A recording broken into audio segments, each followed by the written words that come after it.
அனைவருக்கும் வணக்கம். பாரம்பரிய திருவள்ளுவர் குல வம்சம் பிரசன்ன ஜோதிடர் சுபமாரிமுத்து திருப்பூர்லிருந்து இந்த பதிவு உங்களுக்காக.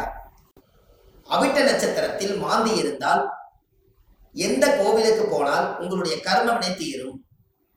மாந்தி என்பது யார்? எல்லாத்தோட ஜாதகத்திலையும் பாருங்க, ஒரு சில ஜாதகத்துல மாந்தியே ஜாதக ராசி கட்டத்துல சில பேர் அதுல போட மாட்டாங்க. சில கம்ப்யூட்டர்லேயே சிலதெல்லாம் வராது. ஆனா மாந்தி பெரிய ஒரு அற்புதமான ஒரு மிராக்கலான விஷயத்தை காமிக்கும். ஏன் அப்படின்னா, சூரியனுடைய மகன் சனி பகவான், சனி பகவானுடைய மகன் மாந்தி. இந்த மாந்தி எதுக்கு அதிகமாக யூஸ் ஆகுதுன்னு கேட்டீங்கன்னா, இறப்பு தோஷத்துக்கு மாந்தி அதிகமா முன்னோர்கள் எடுத்துக்கிட்டாங்க. அப்போ இந்த மாந்தி நிற்கக்கூடிய நட்சத்திரங்கள் எல்லாம் எப்படி எல்லாம் செயல்படுது அப்படிங்கிறத இந்த பதிவுல நம்ம பார்க்க போறோம். இதை மறக்காம ஒரு பேனா நோட் எடுத்து குறிச்சு வச்சுக்கோங்க. இது வரக்கூடிய ஜோதிடர்களுக்கும் பயன்படும். நம்ம இந்த யூடியூப் சேனல் வள்ளுவர் வாக்கு யூடியூப் சேனல்ல போய் பார்க்கறவங்களுக்கும் பயன்படும். இனி வரக்கூடிய சந்ததிகளுக்கும் இது பயன்படும். மாந்திக்கு இப்படி மிராக்கள் இருக்குதா அப்படிங்கிற ஒரு விஷயத்த இன்னைக்கு நம்ம அதை சொல்ல போறோம்.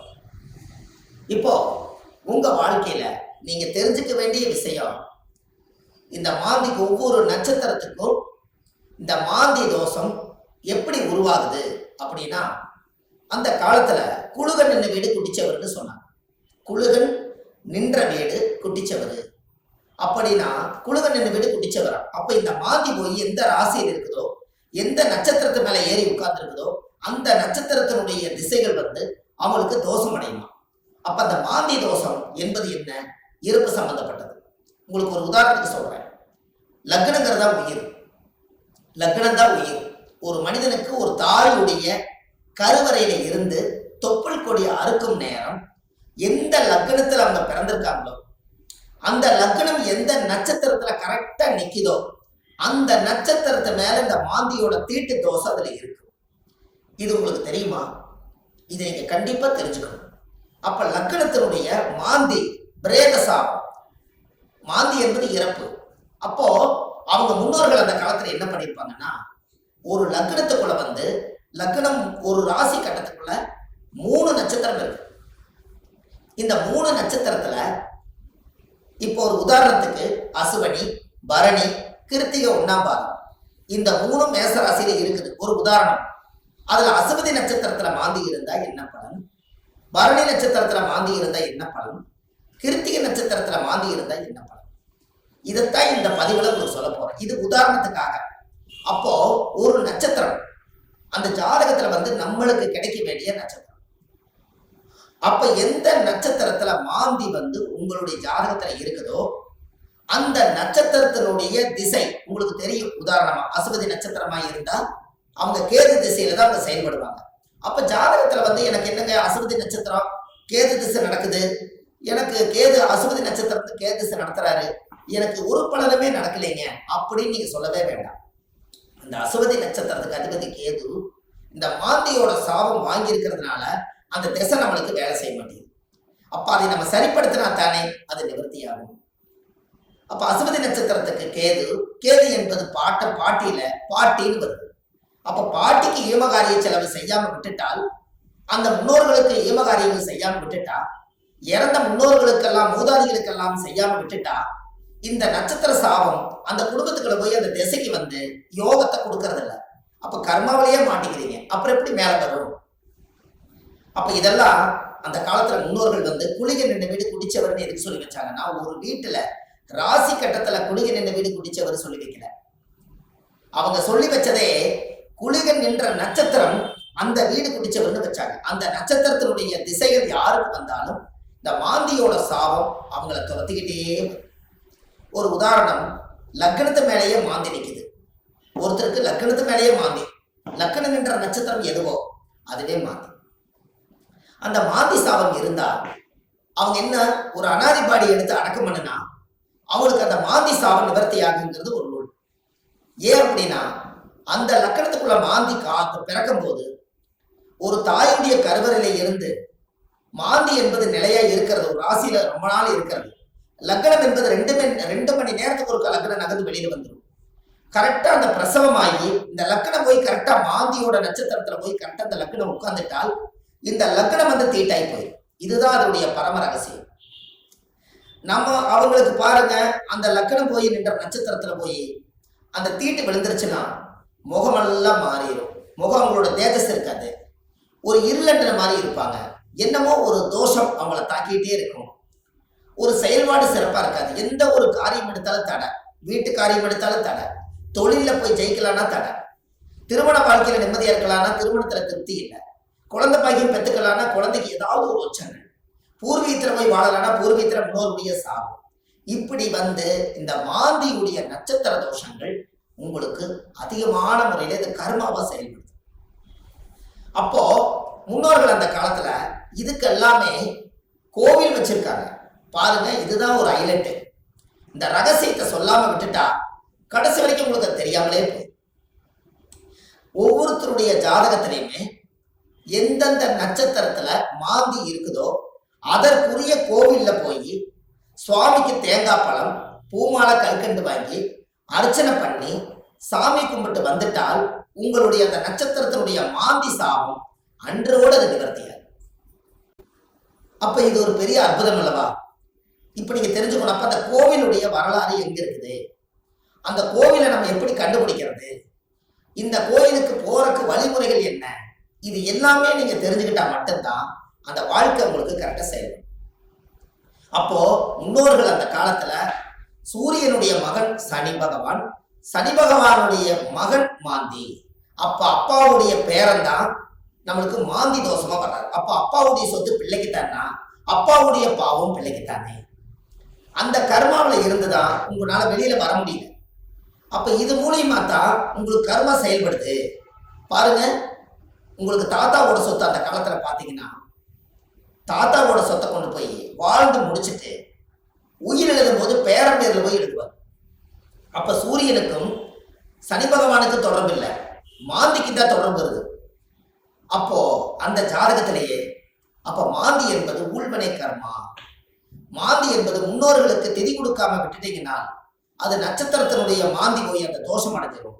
அந்த திசைகள்ல நம்மளுக்கு சரியான பிரச்சனைகள் வந்து எல்லா கோயிலுக்கும் போயிட்டு வந்துட்டேங்க, எல்லா பூஜையும் பண்ணிட்டு வந்துட்டேன், எல்லா பரிகாரங்களும் சொன்னதெல்லாம் செய்திருக்கேன். ஆனா ஏன் எனக்கு வந்து ஒவ்வொரு நாளும் பலாபலம் மாறி வருது, எனக்கு எதுவுமே நடக்கலையே, இப்படி ஒரு கேள்வி பிறக்குது. அப்ப அந்த ஜாதகத்தை வாங்கி பார்த்தா நீங்க என்ன நட்சத்திரத்துல திசை நடக்குதுன்னு கேட்டா எனக்கு ஒரு நட்சத்திரம் அஸ்வினியில திசை நடக்குது, எனக்கு கேது திசை நடக்குதுங்க. கேது அது மாந்தியோட நட்சத்திரம், அஸ்வினியில இருந்து நிற்குது. அப்போ இப்படித்தான் ஒவ்வொருத்தருடைய நட்சத்திரத்தையும் இந்த மாந்தி லாக் பண்ணி வச்சிருக்கு. இதை தெரிஞ்சுக்கிட்டாலே உங்க வாழ்க்கை ரொம்ப சிறப்பா இருக்குமே. அப்ப இந்த மாந்திங்கிற ஒரு கர்மா கேரளாவில எல்லாம் பாத்தீங்கன்னா குளிகனை வச்சுதான் ஜாதகமே கணிப்பாங்க. அவங்களுக்கு கர்ம வினையை கண்டுபிடிக்கிறதே குளிகனை வச்சுதான். அதனாலதான் குளிகன் இந்த வீடு குட்டிச்சவர்னு அந்த காலத்துல சொன்னது. கேரளாவில் பிரசன்னம் பார்த்தாங்கன்னா குளிகை தோஷம் இருக்குதுங்கிறத அவங்க அதை தெளிவா சொல்லுவாங்க. அப்ப அதை சொல்லி முதல் முன்னோர்களுடைய கர்மாவை நிவர்த்தி செய்துட்டா நீங்க இந்த பூமியில பிறக்கும் போது கொண்டு வந்த யோகம் வேலை செய்யுங்கிறது ஒரு நூல் உண்டு. அது அந்த காலத்துல இருந்தே இருக்கு. நாம நல்லா யோசிச்சு பாருங்க, நம்ம போன ஜென்மத்துல செய்த பாவங்கள் இந்த ஜென்மத்துல கிரக அமைப்போட இருந்து நான் ஏதாவது ஒரு கஷ்டமா தான் நம்ம என்ன சொல்றோம், போன ஜென்மத்துல நான் என்ன பாவம் செஞ்சேன்னு எனக்கு தெரியலீங்க, ஆனா இந்த ஜென்மத்துல நான் ரொம்ப கஷ்டப்பட்டு போயிட்டேன், ஒரு காலம் கெட்டால் ஒரு காலம் நான் நல்லா இருக்கணும், நான் சம்பாதிச்சதுலயும் நிம்மதி இல்லை, வாழ்க்கையிலேயே எனக்கு நிம்மதி இல்லை, குழந்தை பெற்று பார்த்தா அது நிம்மதி இல்லை, கணவன் மனைவியோட வாழ்ந்து பார்த்தா அதுலயே நிம்மதி இல்லை, எனக்கு இந்த ஜாதகத்துல ஏன் தான் நான் அந்த பிறப்பு வாங்கி வந்தேன்னு எனக்கும் தெரியல, அப்ப நான் எப்பதான் நான் நல்லா இருப்பேன் அப்படின்னு ஒரு கேள்வி பிறக்குது. அப்ப இந்த இடத்துல என்னன்னு கேட்டா சூரியன் ஒரு ஜாதகத்துல உச்சமா இருக்காரு, நீங்க ஜம்முன்னு இருப்பீங்க, சனி உச்சமாக்குறாரு ஜம்முன்னு இருப்பீங்க, இதெல்லாம் ரைட்டு. ஆனால் இந்த கர்ம வினைங்கிறது ஒண்ணு என்னன்னா தாயுடைய கருவறையில இருந்து தொப்புள் கொடி அறுக்கும் போதே இந்த பிரபஞ்சம் கொடுக்கக்கூடிய அந்த கர்மா தோஷம் தான் அந்த லக்ன தோஷமோ இந்த நட்சத்திரத்தினுடைய மாந்தி தோஷம். அப்போ ஒவ்வொரு நட்சத்திரக்காரர்களுக்கும் மாந்தி எந்த நட்சத்திரத்துல இருக்குதோ அதுக்குரிய கோயிலுக்கு போயிட்டு வந்தீங்கன்னா கண்டிப்பா உங்க லைஃப்ல ஒரு மாற்றம் ஏற்படும். அதுக்கப்புறம் உங்களோட தொழில் விருத்தியாகும், குடும்ப விருத்தியாகும், மனை விருத்தியாகும், மாங்கல்ய விருத்தியாகும், ஆயுள் ஆரோக்கிய ஐஸ்வர்யம் விருத்தியாகும், புத்திர பாக்கியம் விருத்தியாகும், செய்யும் தொழிலில் லாபம் கிடைக்கும், மன நிம்மதி சந்தோஷம் உங்களுக்குள்ள இருக்கும், பட்ட கடன் அடைச்சிருவீங்க, தீராத துன்பத்திலிருந்து வெளியே வந்துடுவீங்க, வெளிநாட்டு பயணம் போக வேண்டிய தடைகளுக்கு போயிட்டு வந்துடுவீங்க, திருமணமே ஒரு வாழ்க்கை அமைஞ்சு எனக்கு சரியில்லை, மறுவாழ்வு தான் எனக்கு வேண்டி நினைச்சிட்டு இருக்கிறவங்களுக்கு மறுவாழ்வு, குடும்பத்துக்குள்ள தீராத நோய்கள், மருந்து இல்லாத நோய்க்கு மருந்து, எல்லாமே உங்களுக்கு கிடைக்கும். அதுக்கு நீங்க என்ன பண்ணணும், உங்க ஜாதகத்தை நீங்க நல்லா எடுங்க. ஜாதகத்தை எடுத்து உங்க ஜாதகத்துல மாந்தி சாரமாகாத கிரகம் சோரம் போய் விடுமா, மாந்தி எந்த நட்சத்திரத்துல இருக்குதோ அந்த நட்சத்திரம் எதுன்னு பாருங்க.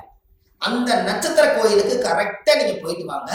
உங்களுக்கு அந்த மாந்தி நின்ற நட்சத்திர தோஷம் நிவர்த்தியானால் உங்களுக்கு நடக்கிற குடும்பத்துல எல்லாம் நல்லா. அப்போ இந்த ஜாதகத்துல இவ்வளவு பெரிய ரகசியத்தை நிவர்த்தி பண்ணலைன்னா அது முடக்கு மாதிரி அப்படியே முடங்கி போயிடும். இதனாலதான் அந்த ஜாதகத்துல அந்த காலத்திலேயே இந்த விஷயத்த சொல்லி வச்சாங்க. இது இன்னைக்கு தான் அது வெளியில வருது, இருந்தாலும் பரவாயில்ல. இதுக்கு மேலே அது வெளியில வரலைன்னா கடைசி வரைக்கும் இந்த ரகசியம் தெரியாமலே. இப்ப ஜாதகத்துல நீங்க கண்டிப்பா தெரிஞ்சுக்க வேண்டிய விஷயம் இருக்குதா இல்லையா? உங்க முன்னோர்களுடைய கர்மாவை தான் நீங்க சுமந்துட்டு இருக்கிறீங்க. அதை இறக்கி வச்சுட்டாலே உங்க ஜாதகத்தில் இருக்கிற யோகம் கட்டாயம் வேலை செய்யும் அல்லவா? ஒவ்வொருத்தரும் மனசுக்குள்ள நம்ம எதோ சம்மந்தம் இல்லாத உள்ளத்துக்குள்ள எதையாவது ஒரு மனசுக்குள்ள போட்டு பரட்டிட்டே இருக்கிறோம். என்னைக்குத்தான் நம்ம இந்த மனசுல இருந்து ரிலீஸ் ஆயிடுவோம் அப்படிங்கிற உள்ளம் ஒவ்வொரு நாளும் துடிக்குது. அதுக்கு எங்க தப்பு நடக்குதுன்னு நமக்கு தெரியணும் அல்லவா?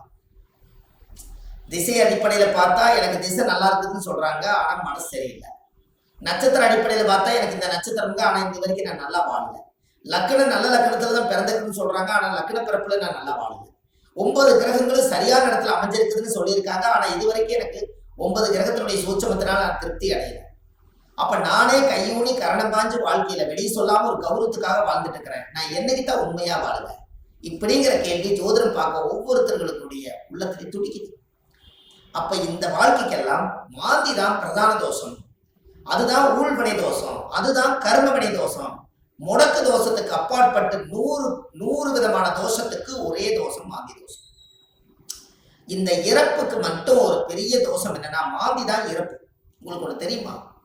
குளிகை காலத்துல சொல்லுவாங்க, ஒரு குளிகை காலத்துல ஒரு விஷயத்தை செஞ்சா திரும்ப திரும்ப செஞ்சுக்கிட்டே இருப்பாங்கம்பாங்க. அப்ப நல்லது செஞ்சாலும் திரும்ப திரும்ப வரும், கெடுதல் செஞ்சாலும் திரும்ப திரும்ப வருமா? அப்ப குளிகை நேரத்துலதான் எதை செய்யணும்னு அந்த காலத்துல முன்னோர்கள் அதை யோகிச்சு வச்சிருக்காங்கல்ல. இது எல்லாம் தான் உலகத்துல இருக்கு. நீங்க போங்க, வள்ளுவர் வாக்குன்னு யூடியூப் சேனல்ல போனீங்கன்னா இது போல ஆயிரக்கணக்கான பரிகாரத்தை நிறைய கொடுத்துருக்கேன். கண்டிப்பா இதெல்லாம் நீங்க தெரிஞ்சுக்கணும். ஏன்னா அந்த மாந்தியோட சாபத்தை தீர்த்துட்டாலே உங்க வாழ்க்கையில ஒரு அஸ்வமேத யாகம் நடத்துறதுக்கு சமம் கொடுக்கும். எப்படி ஒரு பிரமாதமான ஒரு பிறப்புன்னு பாருங்க. அப்ப இந்த கண்டிப்பா உங்களுக்கு இதுக்கு ஒரு தீர்வு வேணும் அல்லவா? அதுக்கு நீங்க முதல் இந்த கோவிலை கண்டுபிடிக்கிறதுக்கு முன்னாடி முதல் நீங்க வீடு வாசல்லாம் வலிச்சு சுத்தப்படுத்திட்டு, இந்த மாந்திக்கு ஏதாவது ஒரு அனாதையா இறந்து போயிருந்தாலோ இல்ல ஒரு இறப்புக்கு நீங்க போனாலோ, எங்களோட வாழ்க்கையில மாந்தி தோஷம் பிரேத தோஷம். யாருடைய நட்சத்திரத்துல மாந்தி இருக்கு அந்த நட்சத்திரத்துக்கு பிரேத தோஷம். அதனால இறந்தவங்களுக்கு ஏதாவது ஒரு ரோஜா பூ மாலை வாங்கி கொண்டு போய் மாலை போட்டுவாங்க. அப்படி இல்லைன்னா ஒரு வில்வ மாலை வாங்கி கொண்டு போய் போட்டுவாங்க. அதை போட்டுட்டு வீட்டுல மஞ்சள் தண்ணி கல்லுப்பு போட்டு வீடு வாசல்லாம் வலிச்சு நீங்க சுத்தப்படுத்தி உங்க குலதெய்வம் கோயில போய் 11 ரூபாய் காணிக்க, வெத்தலைப்பாக்கு, எலுமிச்சம்பழம் இதை கொண்டு போய் சாமியோட பாதத்துல வச்சு கும்பிட்டுட்டு இந்த மாந்திக்கு உண்டான கோவிலுக்கு நீங்க போயிட்டு வரணும். அவிட்ட நட்சத்திரத்தில் மாந்தி இருந்தால் காரியாவட்டி வைத்தியநாத சுவாமி அருப்புக்கோட்டையில் உள்ளது. அந்த கோவிலுக்கு சென்று சுவாமிக்கு தேங்காய் பழம், பூமாலை, கல்கண்டு வாங்கி அர்ச்சனை செய்து உங்கள் ஜாதகத்தை எடுத்துக்கொண்டு போய் சாமியோட பாதத்துல வச்சால் அன்றோடு உங்க ஜாதகத்தில் உள்ள சகல தோஷங்களும் நீங்கி உங்க வாழ்க்கை வளமாகும். அப்ப அந்த கோவிலுக்கு நீங்க போறதுக்கு முன்னாடி இந்த வீடு வாசல்லாம் வலிச்சு நீங்க சுத்தப்படுத்தி, குழந்தை பிறந்த வீடு, வயசுக்கு வந்த வீடு, இறந்த வீடு, இந்த வீட்டுகளுக்கெல்லாம் நீங்க போகாம இந்த பிரேதத்துக்கு நீங்க மாலை போட்டுட்டு 3வது நாள்ல இருந்து ஒரு 3 நாளைக்காவது வீடு வாசல்லாம் வலிச்சு சுத்தப்படுத்தி நான்வெஜ் எதுவுமே யூஸ் பண்ணாம நீங்க பரிசுத்தமா நீங்க இருக்கணும். இருந்துதான் நீங்க அந்த கர்மவினை தீர்க்கக்கூடிய கோயிலுக்கு நீங்க போயிட்டு வர முடியும். நல்லா புரிஞ்சுக்கங்க. இதுல குலதெய்வம் எனக்கு தெரியலீங்கன்னு சொன்னால் உபாசன தெய்வம், நீங்க என்ன இஷ்ட தெய்வத்தை இப்ப வணங்கிட்டு இருக்கிறீங்களோ அந்த தெய்வத்தோட பாதத்துல வெத்தலை வாக்கு, எலுமிச்சம்பழம், பூ, பழம், கனி வச்சு சாயம் கொடுங்க. ஒருவேளை எனக்கு உபாசன தெய்வம் தெரியலனா விநாயகர் கோயிலை வச்சு சாமி கும்பிடுங்க. வினையை தீர்க்கக்கூடியவர் விநாயகர். அப்படி ஒருவேளை எனக்கு விநாயகர் கோயிலும் முடியலனா முருகன் கோயில்ல திருச்செந்தூர் முருகனை நினைச்சுக்கலாம், ஆறுபட வீட்டுல எந்த படம் வேணாலும் நீங்க எடுத்துக்கலாம். இப்படி ஏதாவது ஒரு தெய்வாலயத்துல வெத்தலை பாக்கு, 11 ரூபாய் காணிக்க, எலுமிச்சம்பழம், இதை வச்சு நான் இந்த கர்ம வினையை தீர்த்துட்டு வர்றேன், அதை தீர்த்துட்டு வந்ததுக்கு அப்புறம் என்னுடைய வாழ்வாதாரம் நல்லா இருக்குன்னு சொல்லி நீங்க அந்த ஒரு மூல மந்திரத்தை நீங்க ஒரு கோயில்ல போய் சொல்லணும். என்னன்னு சொல்லணும்? முற்பிறவியில செய்த பாவங்கள் என்னோட கர்மாவெல்லாம் தீரணும்னு சொல்லி கோயில்ல நீங்க விளக்கு போட்டு ஒரு 21 முறையாவது அந்த கோயில் முன்னாடி போய் சாமி கிட்ட சொல்லணும். என்னன்னு? முற்பிறவியில செய்த பாவங்கள் எப்பிறவிக்கும் தொடராமல் இருக்க, இப்பிறவியிலேயே என்னுடைய தந்தை வழியில வந்த கர்ம வினைகளும், தாய் வழியில வந்த கர்ம வினைகளும், என்னுடைய இந்த பூர்வ ஜென்மத்துல நான் இந்த பூமியில கொண்டு வந்த கர்ம வினைகளும் இன்றோடு நிவர்த்தி ஆகட்டுன்னு சொல்லி உங்க ஜாதகத்துல இந்த கர்மா தோஷத்தை நீங்க சுத்தப்படுத்தியாச்சுன்னா அன்னையோட உங்க வாழ்க்கை ரொம்ப சிறப்பா இருக்கும். இதை சொல்லி விளக்கு போட்டு சாமி கும்பிட்டு தேங்காய் பழம், பூமாலை, கல்கண்டு வாங்கி அர்ச்சனை பண்ணி சாமி கும்பிட்டு வாங்க. அன்னையோட அது நிவர்த்தி ஆகும். அந்த கோவில் என்னங்கிறது தான் இப்போ உங்களுக்கு சொல்ல போறேன். ஏன்னா இந்த கோயில் நம்ம எப்ப சொல்லணுங்கிற ஒரு விதி இருக்குது. இந்த அர்த்தங்கள் எல்லாம் புரியாம நீங்க கோயிலுக்கு தெரிஞ்சிட்டாலோ கோயிலுக்கு போனாலும் விவரம் பத்தாது. அதனால நீங்க இதை செஞ்சீங்கன்னா உங்க வாழ்க்கை ரொம்ப பிரமாதமா இருக்கும் என்று சொல்லி, இந்த ஒவ்வொருத்தரோட வாழ்க்கையிலையுமே இந்த மாந்தி தோஷம் நம்மளை ரொம்ப கடுமையான பாதிப்புல கொண்டு போய் எல்லா மக்களையும் உட்கார வச்சதுனால இந்த மாந்தியிலிருந்து நீங்க விடுதலை ஆயிட்டால் உங்களுக்கு சுதந்திரம் கிடைச்சாச்சு. உங்க ஜாதகத்தினுடைய பிடியிலிருந்து, தோஷத்தினுடைய பிடியிலிருந்து, உங்க வாழ்வாதாரத்தினுடைய பிடியிலிருந்து நீங்க மிகப்பெரிய பிரம்மாண்டமான ஒரு ஆரோக்கியமான வாழ்க்கை வாழுவீங்க. இந்த மாந்தி சாபத்தை நிவர்த்தி பண்ணிட்டு வாங்க. உங்க வாழ்க்கை எப்படி இருக்குதுன்னு மட்டும் பாருங்க. வள்ளுவர் வாக்குன்னு யூடியூப் சேனல்ல போயிட்டு இருக்குது. ஆன்லைன்லயே நம்ம ஜாதகம் பார்க்கறோம். Date of birth, time, place நீங்க கொடுத்தா போதும், ஜாதகத்தை கணிச்சு போன்லயே உங்களுக்கு சொல்லிடுறோம். இதுல உங்க ஜாதகத்துல கீழே போயிட்டு இருக்கிற நம்பருக்கு நீங்க ஒரு முன்பதிவு செய்து வச்சுக்கோங்க. இந்த மாதிரி 1000 பரிகாரங்கள் உங்களுக்கு எளிமையா கொடுத்துருக்கறனால இதை நீங்க ஒரு சப்ஸ்கிரைப் பண்ணுங்க. டெய்லி போடக்கூடிய வீடியோ உங்களுக்கு வந்துடும். அப்ப இந்த ஒரு சூட்சமத்தை இன்னைக்கு இந்த மாந்தி தோஷத்தை நிவர்த்தி பண்றதுக்கு கட்டாயம் உங்களோட வாழ்க்கையில ஒரு மிகப்பெரிய ஒரு மாற்றத்தை நீங்க ஏற்படுத்த போகுது. அப்ப என்னென்ன நட்சத்திரத்துல மாந்தி இருந்தால் இந்த கர்மதோஷம் நீங்கிறத 27 நட்சத்திரத்துக்காரர்களுக்கும் இந்த வீடியோவை நான் உங்களுக்கு பதிவா கொடுக்குறேன். ஒவ்வொரு நட்சத்திரக்கார 27 நட்சத்திரத்துல யாராரு இந்த உலகத்துல எந்தெந்த நட்சத்திரத்துல நீங்க பிறந்திருக்கீங்களோ அந்தந்த நட்சத்திரத்துல போய் அதுக்குரிய கோயிலுக்கு போய் வழிபாடு பண்ணிடுவாங்க. கண்டிப்பா உங்க வாழ்க்கை நல்லா இருக்கும். அதுக்காக இந்த பதிவை கொடுக்குறேன். பாரம்பரிய திருவள்ளுவர் குல வம்சம், பிரசன்ன ஜோதிடர் சுப மாரிமுத்து, திருப்பூர்ல இருந்து. நன்றி, வணக்கம்.